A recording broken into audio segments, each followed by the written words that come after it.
রাজনৈতিক কার্যক্রম বন্ধ করলেই কোনো দলের রাজনীতি নিষিদ্ধ হয় না, বরং ভেতরে ভেতরে আরও শক্তিশালী হয়ে উঠতে পারে বলে মনে করেন রাজনৈতিক বিশ্লেষকরা। চাপ সামলাতে সরকার আওয়ামী লীগকে নিষিদ্ধ করেছে বলে মনে করেন তারা। এমন নিষিদ্ধের রাজনীতি আসন্ন নির্বাচনে প্রতিপক্ষের লাভ হলেও চিরতরে বিলুপ্ত সম্ভব নয় বলে মন্তব্য করেন লেখক গবেষক মহিউদ্দিন আহমেদ। সাকিবুর রহমানের রিপোর্টে থাকছে বিস্তারিত। জুলাই অভ্যুত্থানের পর থেকে বিভিন্ন সময়ে বৈষম্য বিরোধী ছাত্র জনতা আওয়ামী লীগের রাজনীতি নিষিদ্ধের দাবি করে আসছে। সবশেষ ৮ মে রাত থেকে প্রধান উপদেষ্টার বাসভবনের সামনে অবস্থান নেয় জাতীয় নাগরিক পার্টি সহ বেশ কয়েকটি রাজনৈতিক সংগঠন।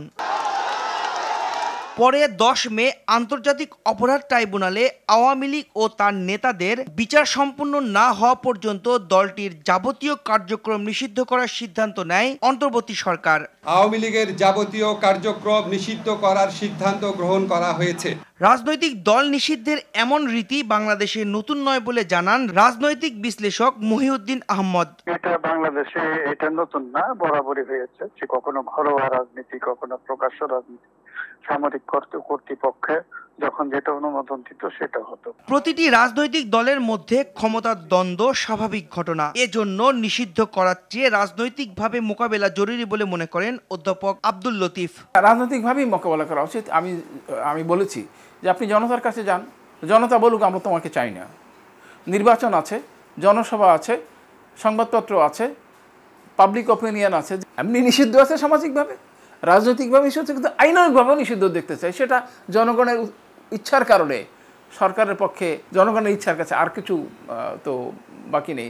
নিষিদ্ধ দল ভেতরে ভেতরে কার্যক্রম চালিয়ে আরও ভয়ঙ্কর হয়ে উঠতে পারে বলে মনে করেন এই দুই বিশ্লেষক। অভ্যুত্থানকারীরা, অভ্যুত্থানের অংশীদাররা নিশ্চিত হয়েছে, লাভবান হয়েছে। তবে একটি বিপদও আছে। বিপদ আছে এই যে নিষিদ্ধ করলেই তো নিষিদ্ধ হয় না। তাদের মধ্যে যত কথা আছে বলুক, এতে কোনো অসুবিধা নেই, কিন্তু নিষিদ্ধ করা সিদ্ধ নয়। নিষিদ্ধ হলেই যে একেবারে চিরতরে বিলুপ্ত হয়ে যাবে এমন তো কোনো কথা না। প্রত্যেকটা দলের পেছনে তো একটা ডক্ট্রিন কাজ করে, সেই ডক্ট্রিন অনুযায়ী যারা চলে তারা তো নিষিদ্ধ হলেও তারা তো তাদের ডক্ট্রিন তো আর থাকে না, সেটা থাকে। এখন অনলাইনে আওয়ামী লীগ কোনো কার্যক্রম পরিচালনা করতে পারবে না। আওয়ামী লীগের ফেসবুক পেজ সহ সাইবার স্পেসে দলটির কার্যক্রম বন্ধে পদক্ষেপ নেবে বিটিআরসি। সাকিবুর রহমান, RTV, ঢাকা।